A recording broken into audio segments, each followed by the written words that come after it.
कर्मों का फल हमें अवश्य मिलता है। जैसे भी कर्म किए होंगे वैसा ही फल भी मिलेगा। आधुनिक होने के चक्कर में इस सत्य को मत भूल जाना। मित्रों, हम अपने मानव जीवन में जैसे कर्म करते हैं उनका वैसा ही फल हमको इस जीवन में भोगना पड़ता है। लेकिन इस बात को समय से समझ नहीं पाते हैं हम सब। जब तक हमें इस बात का बोध होता है कि हमने जो भी कर्म किए हैं उनका परिणाम क्या होगा, तब तक समय बहुत अधिक बीत चुका होता है। आइए आज हम जानते हैं कि यह कर्म कितने प्रकार के होते हैं। वीडियो शुरू करने से पहले हम बताना चाहते हैं कि आप हमारे चैनल पर नए हो तो लाइक, कमेंट और चैनल को सब्सक्राइब जरूर करें। आपके एक लाइक से ही हम मोटिवेट होते हैं और हमें प्रेरणा मिलती है। हमारे भारत में कई महापुरुषों ने कर्म के विषय में कई शोध किए हैं। हमारे पुरातन धर्म शास्त्रों में भी कर्म फल का बड़ा ही विस्तृत वर्णन किया गया है। उनके अध्ययन के अनुसार कर्म 3 प्रकार के होते हैं। पहला कर्म है क्रियामान कर्म। मानव जीवन में नित्य प्रति जो कर्म सुबह उठने से लेकर दिन भर कुछ भी क्रियाकलाप या कर्म किए जाते हैं उन्हें क्रियामान कर्म कहा जाता है। क्योंकि इन कर्मों के करने से मानव जीवन गतिमान रहता है। क्योंकि मुर्दा या निर्जीव वस्तुएं कर्म करने में समर्थ नहीं हो सकती हैं। नित्य प्रति कर्म करना हर जीव का कर्तव्य है। क्योंकि कोई भी व्यक्ति अपनी बुद्धि के अनुसार कैसे भी कर्म कर सकता है, लेकिन यह क्रियामान कर्म उसके जीवित होने और एक गतिशील आत्मा के होने का आभास कराते हैं। इस प्रकार से किए जाने वाले नित्य कर्मों का फल अधिकांश साथ साथ ही प्राप्त हो जाता है। जैसे यदि आप भोजन को ग्रहण कर लेंगे तो आपकी भूख स्वतः ही समाप्त हो जाएगी। यदि आप स्नान कर लेंगे तो आपकी देह स्वच्छ हो जाएगी और आपको सुकृति एवं सुख का अनुभव होगा। इन कर्मों को करने के लिए आपको कोई अतिरिक्त शक्ति का उपयोग नहीं करना पड़ता। जैसे कि दिन भर की थकान के बाद आपको निद्रा अपने आप ही आ जाएगी। आपकी थकान के उतर जाने पर आप स्वयं ही उठ जाएंगे।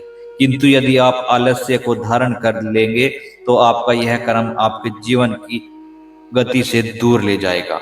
आपको इसके दुष्परिणाम भी भुगतने पड़ेंगे। इस प्रकार से किए जाने वाले कर्म क्रियामान कर्म कहलाते हैं। दूसरा कर्म है संचित कर्म। यह बात तो निश्चित हो चुकी है कि आपको कर्म तो करने ही पड़ेंगे। कुछ ऐसे कर्म भी होते हैं जो कि हम करते तो हैं, लेकिन हमें उस समय यह ज्ञात नहीं हो पाता कि इन कर्मों का परिणाम क्या होगा। इस प्रकार से हम कुछ ऐसे कर्म भी करते हैं जो हमारी दृष्टि से बिल्कुल सही और सटीक होते हैं, किंतु प्रकृति, समाज एवं अन्य प्राणियों के दृष्टिकोण से उचित नहीं होते। हम यह अक्सर सोचते रहते हैं कि हमने जो भी किया है उसका हमें अच्छा ही परिणाम मिलेगा, लेकिन कई बार ऐसा नहीं होता और हमें अपनी कर्म करने की सोच में परिवर्तन लाना ही पड़ता है। इस प्रकार से कर्म करते हुए कुछ ऐसे कर्म भी होते हैं जो हमारे चित्त की अंतरक्षा में जाकर एकत्रित होते हैं।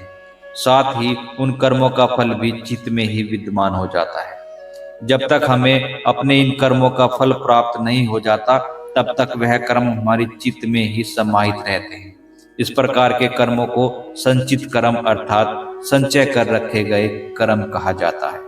तीसरा कर्म है प्रारब्ध कर्म। जब हमारे कर्म हमें उस दिशा की ओर ले जाते हैं जहां हमारे कर्म हमें पूर्ण रूप से फल देने को परिपक्व हो चुके होते हैं, तब ही इन कर्मों का फल हमें मिलता है। इस प्रकार के कर्मों को प्रारब्ध कर्म कहा जाता है। इस प्रकार के कर्म हमारे अंतर्मन में लंबे अंतराल के लिए एकत्र रहते हैं। यह कर्म कई दिन, कई माह, कई वर्षों तक अर्थात 15 साल, 20 साल, 50 साल, 100 साल या कई जन्मों, जब तक एक देह में आत्मा का वास है, तब तक भी ये कर्म हमारे भीतर ही विद्यमान रह सकते हैं।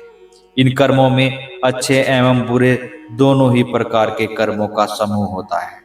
इस प्रकार से हम अपने दैनिक जीवन में एक ही दिन में कई प्रकार के कर्म कर लेते हैं, जिनमें से कुछ कर्म हमारे संचित कर्मों में समाहित होकर अनंत काल के लिए विलीन हो जाते हैं। इस प्रकार से किए गए कर्मों का एक बड़ा भाग लाखों की संख्या में संचित कर्मों की एक विशाल समूह का रूप धारण कर लेता है। इस तरह से यदि हम विचार करें तो पाएंगे कि हम अपने एक मानव जीवन में लाखों संचित कर्मों को एकत्रित कर लेते हैं। यदि हम अपने पूर्व जन्म के कर्मों को भी इनमें सम्मिलित कर लें तो हमें ज्ञात होगा कि ऐसे बहुत सारे अनगिनत कर्म बाकी हैं जिन कर्मों को भोगना अभी शेष है, ताकि उनके कर्म फल हमें प्राप्त हो सके। हमारे शास्त्रों में एक प्रकार से ज्ञान योग का भी वर्णन किया गया है।